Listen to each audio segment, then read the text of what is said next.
Before we come back to our text, a few practical announcements. One is the two wishes were expressed but not yet fulfilled. One was, Mananda, he is right, we must have a question-answer session, but so far I have only received one question, and that question is very useful for others also, but I may take it up, but for a whole session I need more. And we still have a lot of material to cover in the text. Now, what is the Ayurvedic doctor, he checks the nadis, and for a spiritual teacher it's the quality of the meditation which is the indication if a retreat is good. And well, not everybody is there, but for me this is more important than your, as he says, your intellectual understanding. That is where Bhakti comes into actual practice.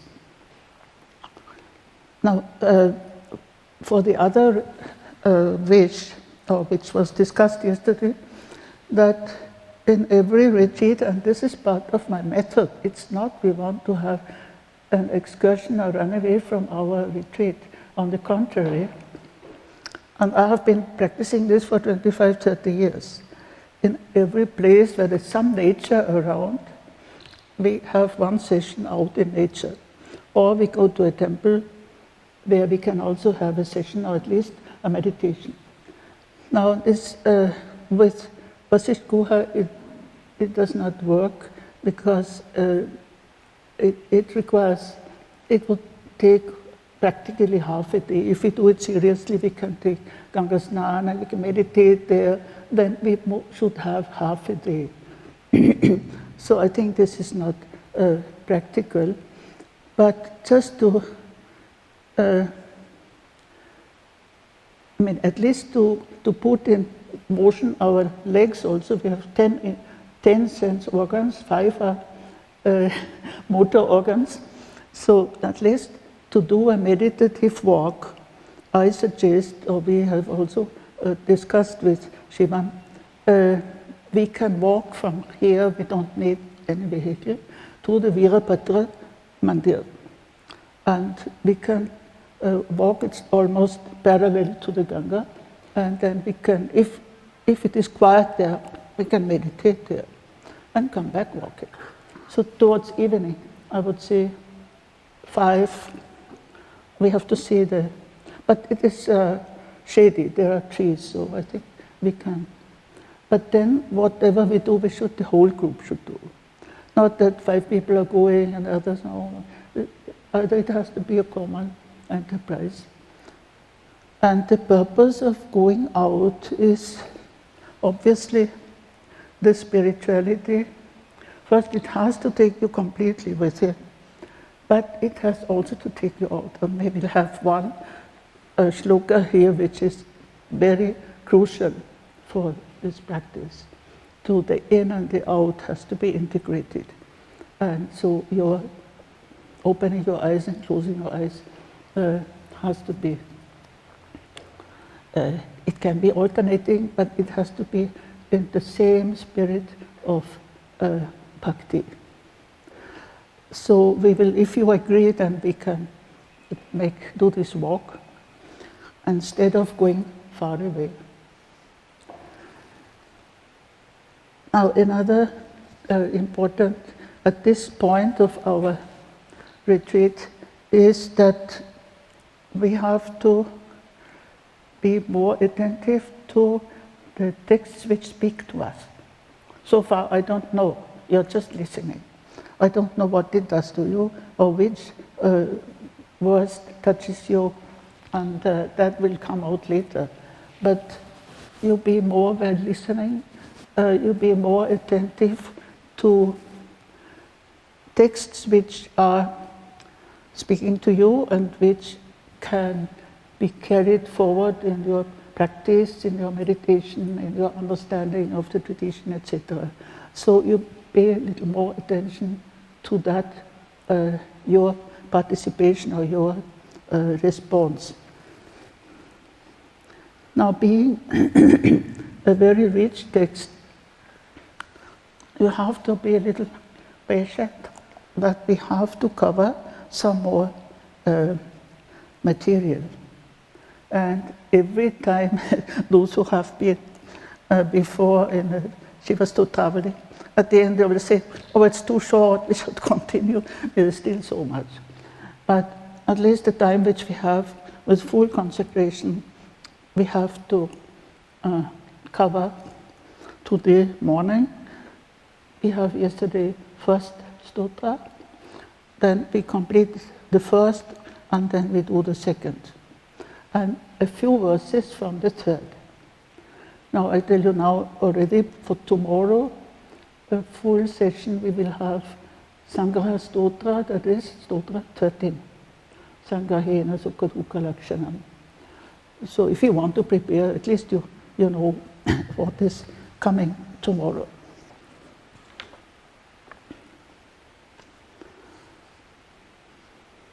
So you can play 2 again.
Shankara. Shivaya te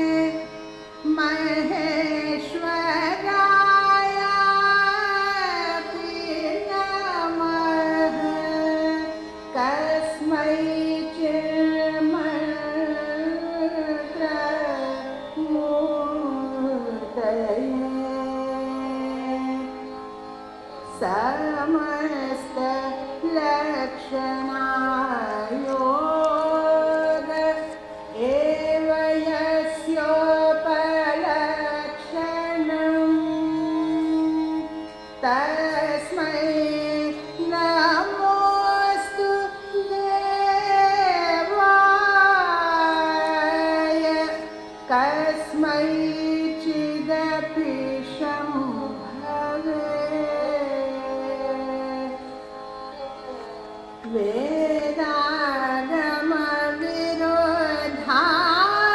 वेदागमविरोधाय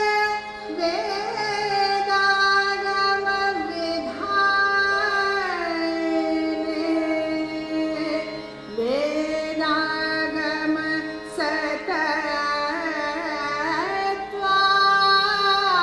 सतत्वाय गुह्याय स्वामिने नमः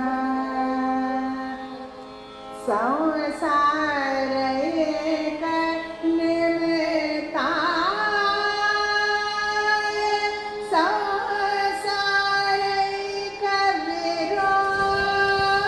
संसारैकविरोधिने नमः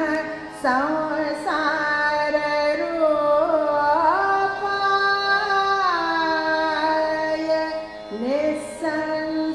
निस्संसाराय शम्भवे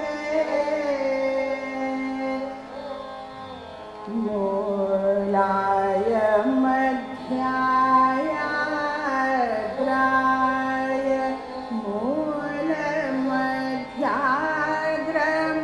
मूलमध्याग्रमूर्तये क्षीणाग्रमध्य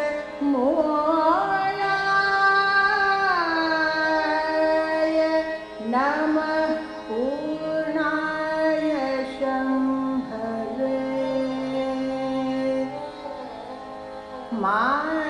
मायाविने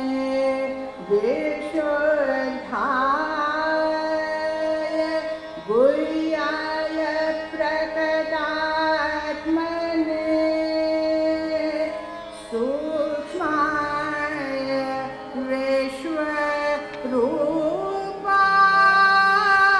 विश्वरूपाय नमश्चित्राय शम्भवे ब्रह्मेन्द्र विष्णु निर्व्यूढ जगत्संहारके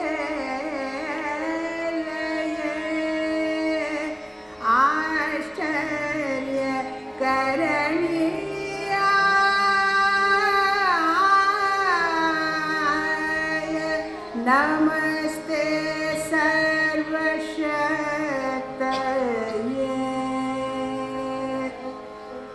मङ्गलाय पवित्राय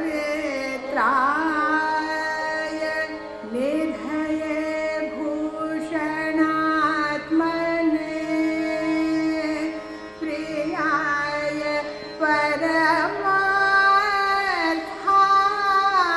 परमार्थाय सर्वोत्कृष्टाय ते नमः नमः सततबद्धाय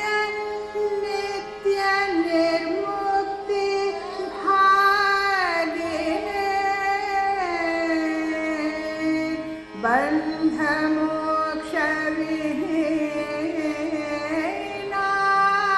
बन्धमोक्षविहीनाय कस्मैचिदपि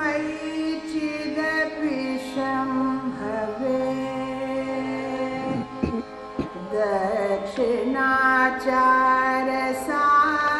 दक्षिणाचारसाराय वामाचाराभिलाषिने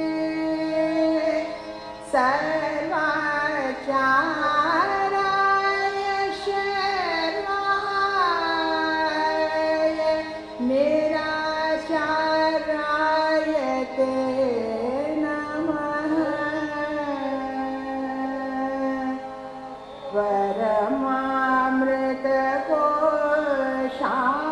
परमामृतकोशाय परमामृतराशये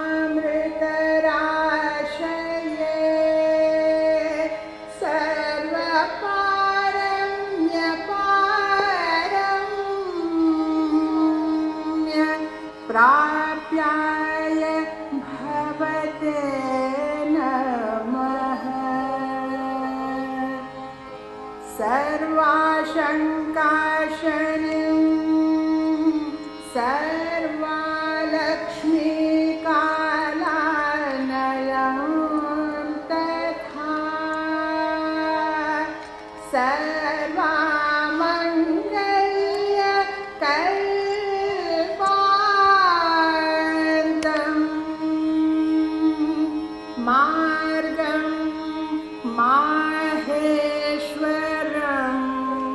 Namaha. Margam Maheshwaram Namaha.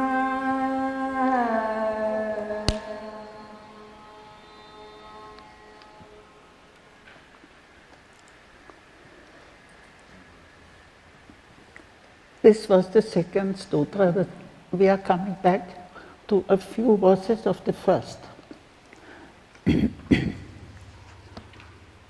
These verses are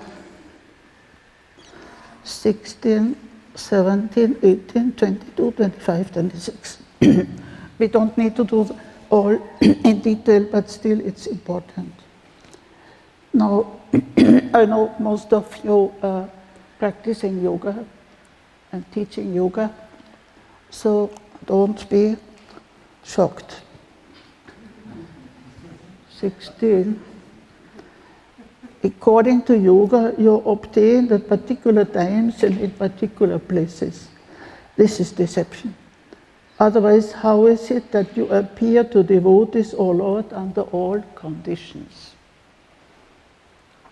This is the criticism or putting yoga at a lower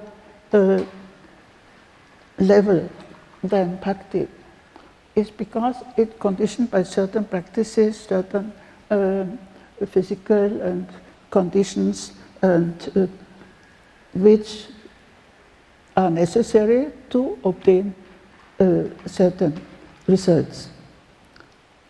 But how come, he says, that to your devotees you appear at all times? They don't do any particular, they don't go to a particular place to practice or at a particular time. So they are beyond these limitations of limited practice. And we have seen in the very first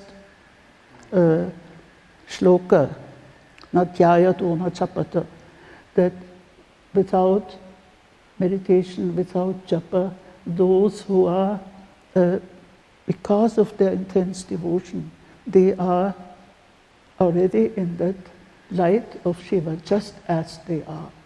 And this is the state of, ideally, anupaya. Actually, I should write something that I cannot get out from here.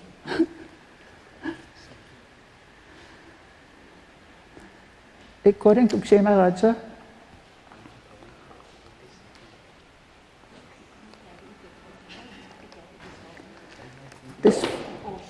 this first verse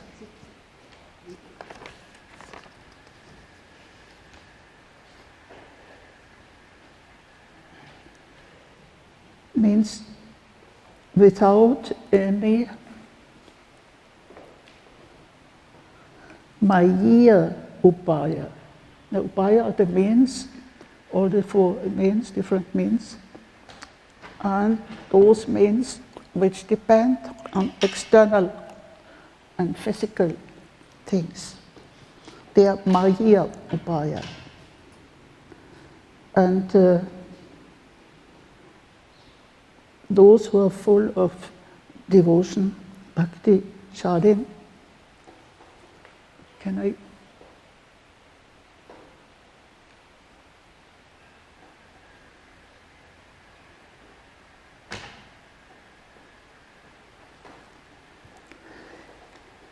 Those who are described in the first verse, they are at the level of anupaya. Now, can I move this? No. No. So this is mainly for those who are new to Kashmir Shaivism, that any practice, any spiritual practice or ritual, even anything, can be classified. And it has to be an upaya. It has to be a way to the divine. Can be classified according to these four means, upayas, which are described in Malini Vichodra Tantra and then by Abhinav Gupta in his Tantra Loka, and Tantrasara. Tantrasara, luckily short. I have also German translation for those of you. Now, the very first verse, it is at the level of Anupaya. You don't need any means. You are already there. You are already in that light of Shiva. You have nothing to do. And doing something in order to achieve some state or in order to achieve some power or whatever, that is at the lower. Doing something, anava. Doing something with material things like a ritual or hatha yoga and with the body and with the material objects which you use in puja. That is anava, means the individual way where you can use any means. Also mantra. Mantra has, of course, different levels. That is why he says, na dhyayato na japata. This japa, this mantra practice is not necessary at this highest level, but it is necessary at the individual level. And one stage higher is Shakta. Now, I'm saying this because many of these verses or experiences or practices can be classified in this scheme of the 4 upayas, which helps us to understand at what level are we. Are we? Now, of course, being already evam eva shivabhasa, this is the anupaya, where the difference between Shambhava, the divine way, and the no way is that anupaya, you have an experience once and for all. Like Swami Nocho said yesterday, it's over. But it is over forever. So you may have had very powerful experiences, I am absolutely sure, and you may have them again, but if you have it once and your whole life is changed, like Ramana Maharshi and Swamiji, so that the whole life is changed, they cannot fall back to an earlier level of consciousness. So this is the characteristic of Anupaya. And Shambhava is the divine way, that means actually this is also called Ichopaya. This is the way of the energy of will. But will means that making your will in tune with the divine will, or entering into the realm of the Ichashakti, of the divine energy of will. Now, Bhakti, most of the, there are levels of Bhakti also, but most of the texts we have studied, where Bhakti is praised above everything, they belong to the Shambhava level.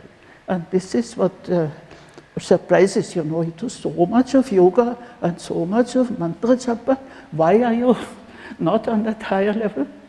Because it is still a practice which there is the doer, there is the act, and there is the result.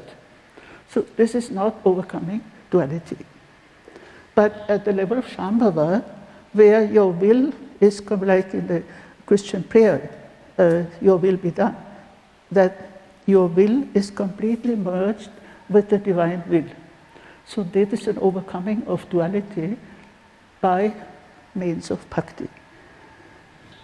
And Shaktopaya is very important because it contains both, of course we have yoga at different levels. See, yoga at the Kundalini level is also Shaktopaya. But it has to be not a misunderstood Kundalini, you have to touch this and this, do this. This is not, it cannot be done. It has to happen by grace, what we also have heard yesterday from Nochosva. And that is Shakta, and Shakta is also connected with knowledge, Jnana Upaya. So now you have a scheme where to place these different verses, different expressions of bhakti. And definitely the very first verse is Anupaya, because there's nothing more to be done. Now, this I will tell you. We are coming to this, you copy it, and we will come to this verse.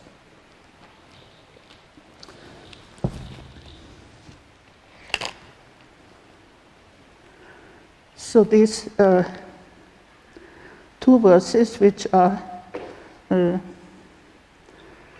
putting yoga at the lower level. Yes. 17. Absolutely.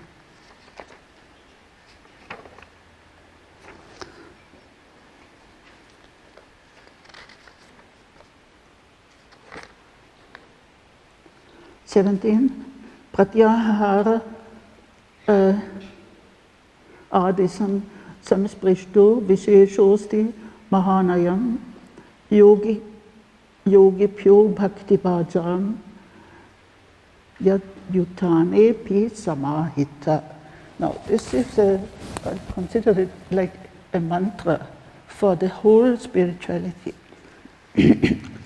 In her translation, Pratyahara and similar practices have nothing to do with this unique attainment, even in what is merely the yogin's non-meditative state. The devotees acquire complete union. Now I am not very happy with this translation. I'm sorry I have translated it, but not complete.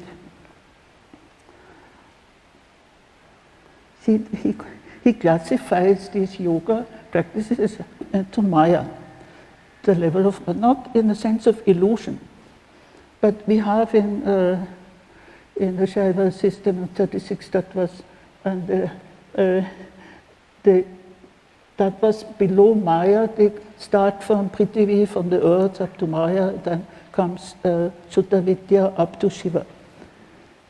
So whatever is below Shuddha Vidya is in the realm of Maya. It is nothing negative. It's not just everything is an illusion. It's not Vedanta. It is Shaiva, Shaivagama. It is a scheme of the whole of reality. So these practices of yoga, like Pratyahara, they are in that realm where you do something. You do something in order to achieve something. And this is overcome in that para bhakti or Advaita bhakti as we call it. In this part of Shiva, Shiva Margi, in this part of Shiva,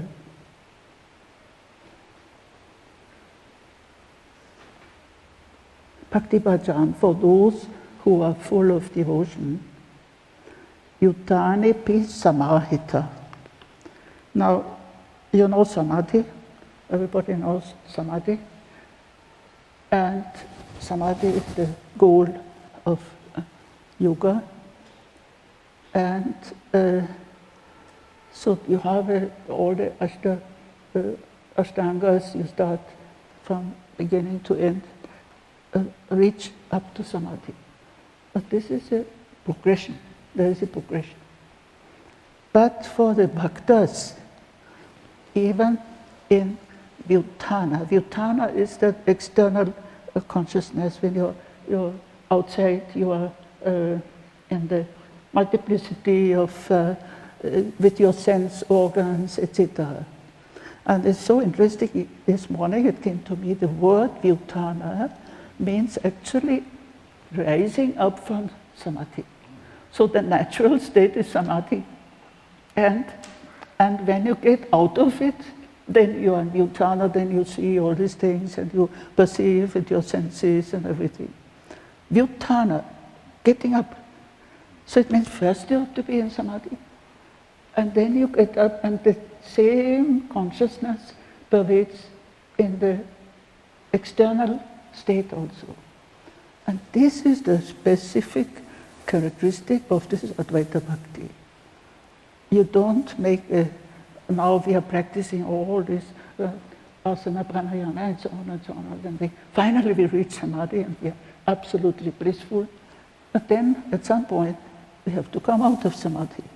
But this coming out can be a descending or a remaining in the same state of consciousness.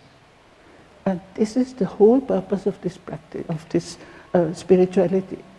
Yutane pi samadhita. You be in that deep consciousness of samadhi. You get out of it, you open your eyes and you go do your normal daily practices, and there is no change in your consciousness. But this is our problem always, we may be wonderful in meditation and then we come out of some problems or some physical or some people are creating trouble. So we get down from that state. But here, Vyutane pi samahita, being in that state of absorption, even with open eyes, you can see that with people who are very spiritual, their state of consciousness doesn't change when they interact with other people or they do the normal business. Integration, which is actually operated not by yoga but by bhakti. And so yoga is not denied, but it is only put at that level where you are doing something in order to achieve something. And in Anubhaya there is neither a doer nor an action nor a result of the action. You are already at that evam eva, just as you are. Now people who have this, that's why we keep our gurus and saints who have lived in that spirit. We keep them, as he says in another verse, they are our Ishtadevatas. They are our examples. They are our ideals. The Ishta is an ideal. It may be a god, it may be a saint, it may be the guru.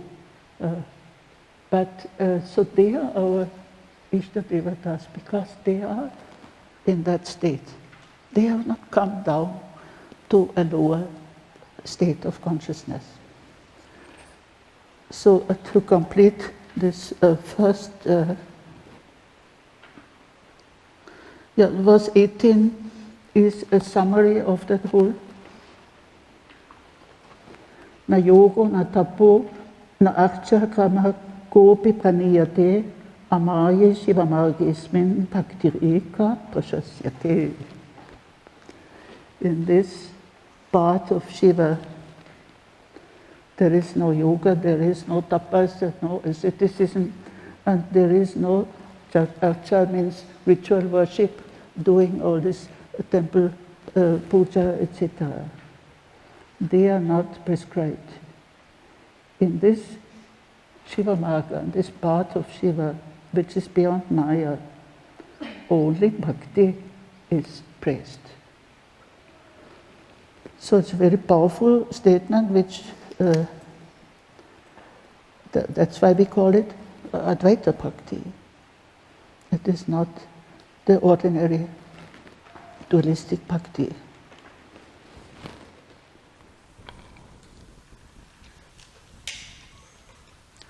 I'll just skip and conclude with the verse 26.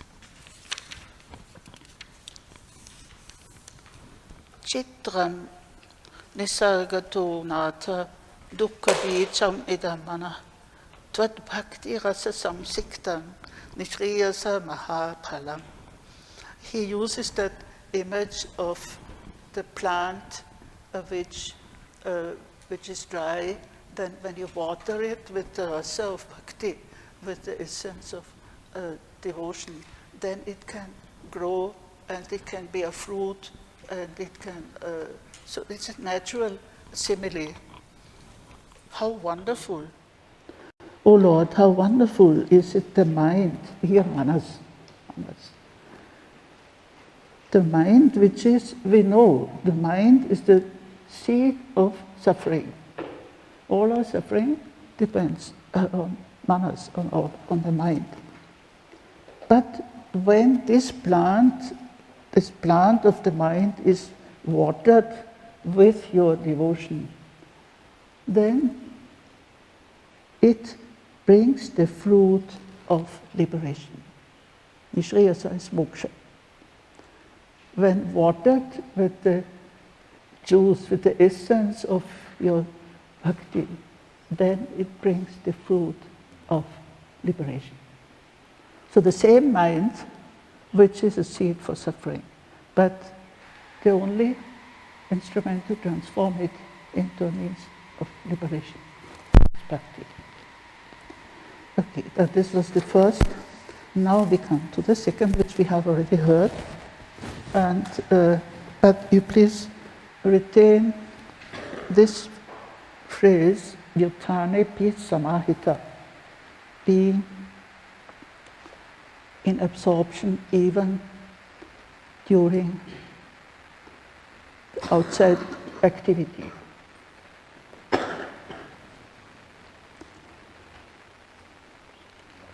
Now, the second stotra is, I have already told many times that it's not, the sequence order is not by Utpaladeva himself, but still we can always find some thread running through which connects the text. So the title is also very beautiful. Title has been given by the other disciple. Sarvatma Paribhavana Stotra. Sarvatma Contemplation of the all in all is my translation. Sarvatma. Everything, that's why we have recited with Yasmin Sarvam. That is the Yasmin Sarvam.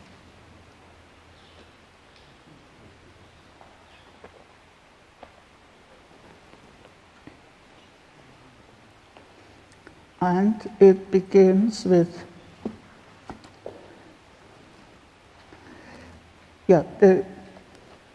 this meaning of Sarvatma. Paribhavana means a complete contemplation of the all-pervasiveness of everything being connected with everything else. And the content, I have simply summarized it as overcoming opposites. The whole second chapter is, the main theme is overcoming opposites. Because attaining a state of Advaita has to go through so many phases and so many conditions of overcoming opposites of two things, two or more. Now the first shloka, Agni Soma Ravi Brahma Vishnu Stavara Jangama Svarupa Bahurupaya Namah Samvinmayaya Ti. So here the Kshemaraja is very important to understand. It's not only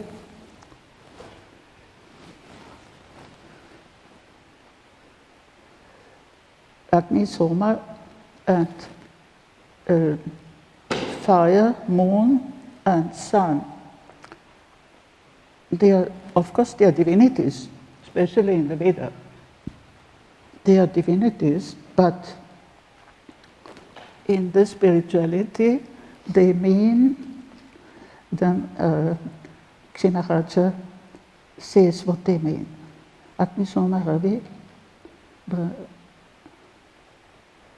these three qualities, I hope some of you have done the Netra Tantra. We had it in Netra Tantra about the third eye. One is burning, Agni is burning, Soma is nourishing, and Surya, sun, is enlightening, illuminating. So these are the three qualities of Agni, Soma, and Surya. And these three are also the three energies, Icha, Kriya, and Jnana. Icha is Agni, Kriya is Soma, and Jnana is Surya, sun. These are representing the three energies. And so he goes on with his esoteric interpretation of these deities, which are worshipped very much in Veda and in Tantra also, of course. So,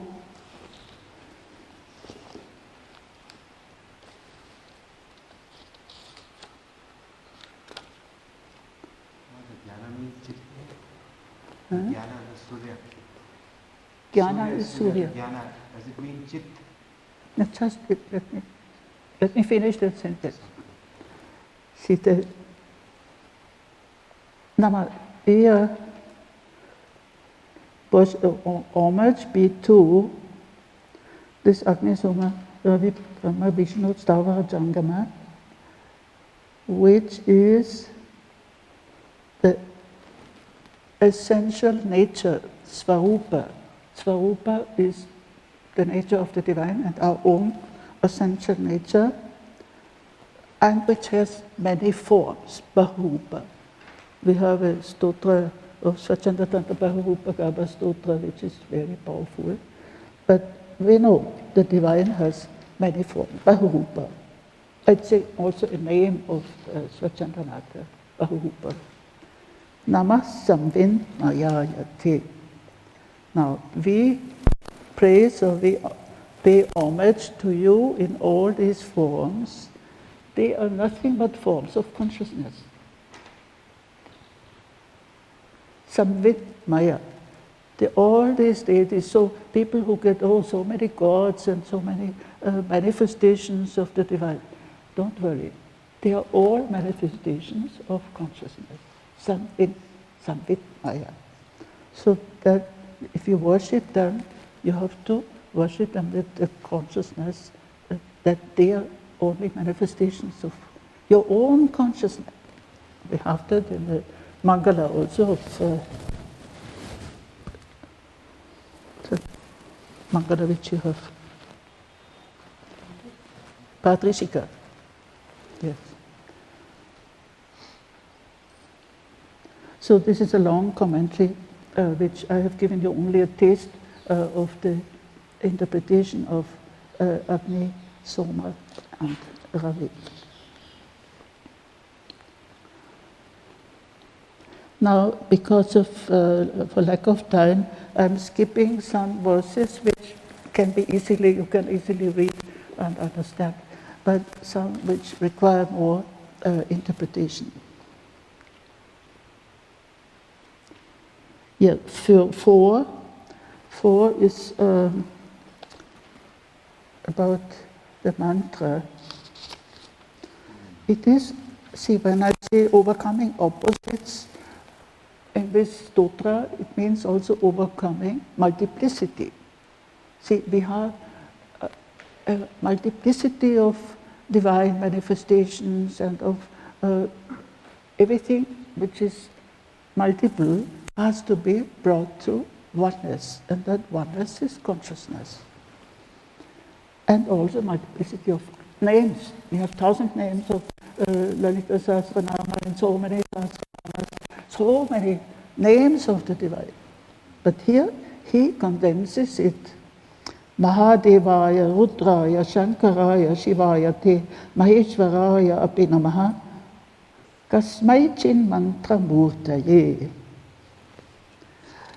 We praise Shiva as Mahadeva, Great Lord, Rudra, Shankara, Shiva, Maheshwara. We praise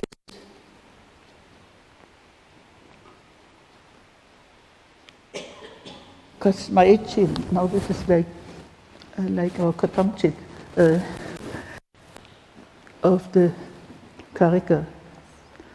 May you be glorified, O Mahadeva, O Rudra, Shankara, Maheshwara, O Shiva. Ultimately, you are the embodiment of mantra. Mantra Murti. So all these names are an embodiment of the mantra. You know, mantra is identical with the deity. This is a very ancient, from Veda onwards. So there, all these names and forms of Shiva are embodiment of the mantra, mantra Murti. So you bring down this multiplicity of the 1,000 names and so many names of Shiva and of the other deities to the essence of the embodiment of mantra.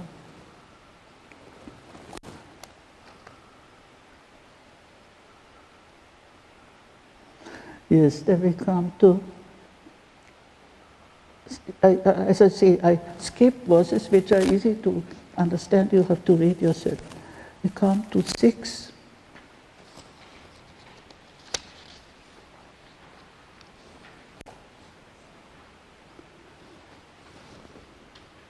Samasta lakshana yoga eva yatsupalakshanam tasmai namostu devaya kasmai chit apishambhave. May the Lord be glorified, the mysterious Shambhu.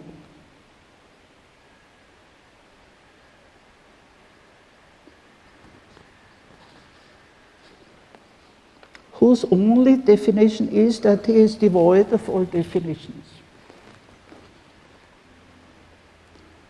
Samasta Lakshana,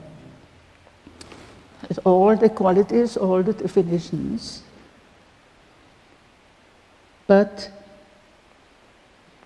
this God, praise, worship to that God who is beyond definitions. Kasmai chit apishambhave.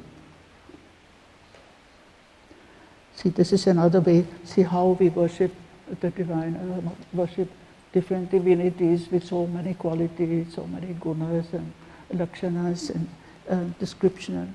And but ultimately, he is devoid, he is beyond any qualification. And now come 2 verses which are also extremely important. 7 and 8, important for overcoming the duality and multiplicity in the realm of scriptures in verse 7. Vedāgama viruddhāya, Vedāgama vidhāyine, Vedāgama satattvāya, guhyāya swamine namaha. See, you have 2 most important classes of scriptures, Veda and Agama. And of course, Shaivism is based on Agama, Vedanta is based on Veda, etc. So apparently they are contradictory as scriptures, but what happens? You praise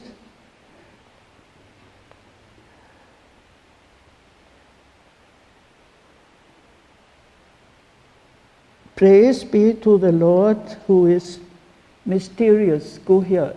I say it when I say it about the word mystical, Guhya. You mysterious, or who is secret. He is Vedāgama Viruddha. He is against Vedas and Agamas, right? How can it be? But he is Vedāgama Vidhāyini. He is the one who has, from whom Vedas and Agamas have originated. And Vedāgama Satattvāya. And at the same time, who is the very essence of Vedas and Agamas. But I worship him who is mysterious, because he can neither be classified, see that only Vedas and only Agamas, and he cannot be limited to either or both.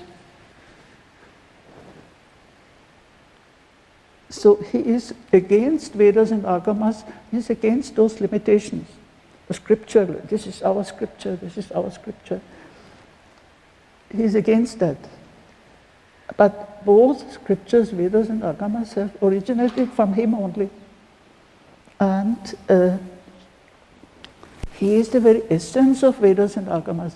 So here he totally overcome this sectarian and orthodoxy. The orthodoxy that you have to follow the Vedas and only what is in congruence with the Vedas can be accepted, or Agamas. But if he is the essence of both, so there is no question of any contradiction. So this, what he did,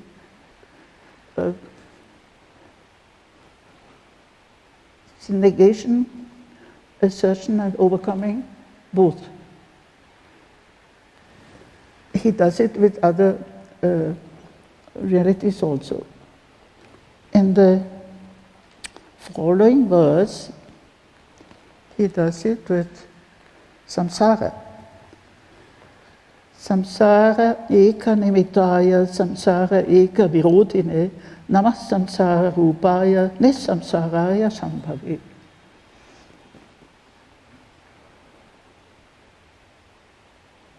I praise Shambhu. I pay homage to Shambhu, who is the one cause of samsara, of the world, and who is the one opponent of samsara. He is opposing samsara because he helps it to overcome, but he is also the cause of samsara. Now samsara rupaya, and he is the form of samsara. So he is not different from samsara. He is the form of samsara, yet he is nisamsara. He is beyond samsara. He is free from samsara. So the relationship between the divine and samsara in 4 variations is expressed here very beautifully. I always like to read Swamiji's interpretation, but a little bit limitation of time. I bow to that Lord Shiva who is the only cause of torture of the universe, who is the only opposition to the torture of the universe, who is the reality of the torture and who is above this torture.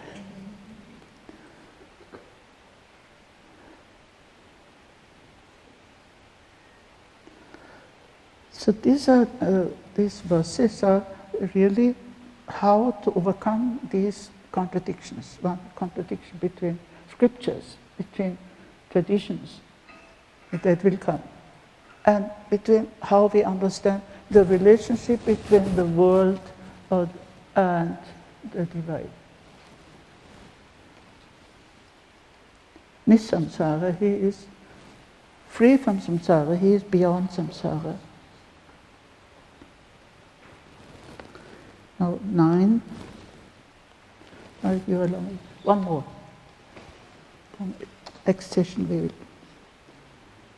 Mulaya Madhyaya Agraya Mula Madhya Agra Murtaye Kshinakra Madhya Mulaya Nama Purnaya Shambhave.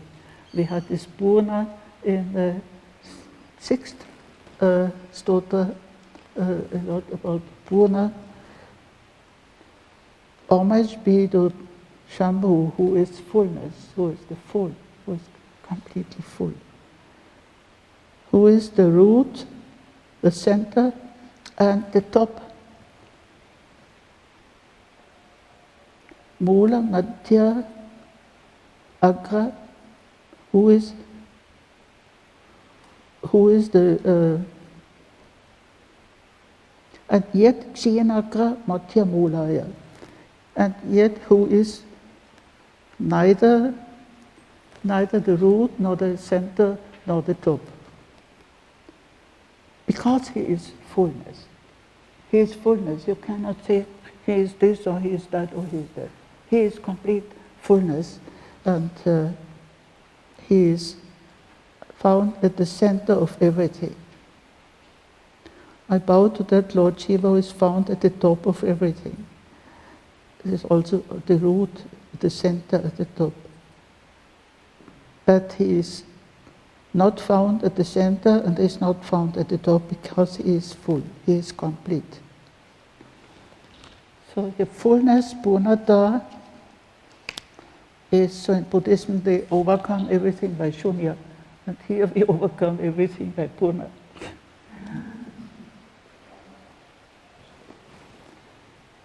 You cannot divide, classify. You have to see it in that completeness, fullness. So I think we make a break here, but we can repeat Yasmin Sarvam because it is very fitting for this chapter.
Yeah.